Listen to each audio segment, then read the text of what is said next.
This file is secured with a password. And here's how you can get it for free.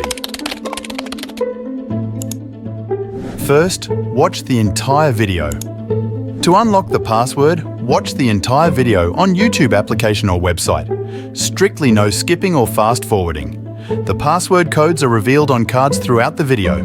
Miss a card and you'll be missing a piece of the password. Second, find and list the codes. Keep your eyes on screen throughout the video. 4 codes will appear as cards in the upper right corner, anytime, so watch closely.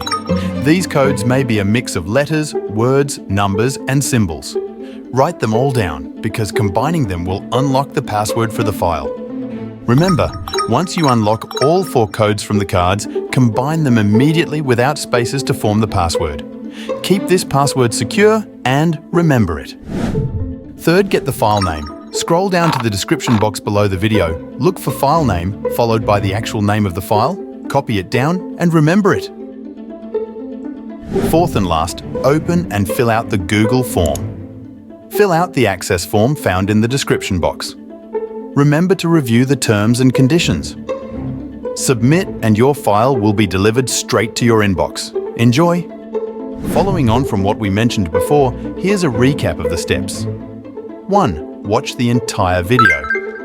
2. Find and list the codes. 3. Note down the file name. 4. Open and complete the access form. And there you go. That's how you can get free access. This video is brought to you by gbsining.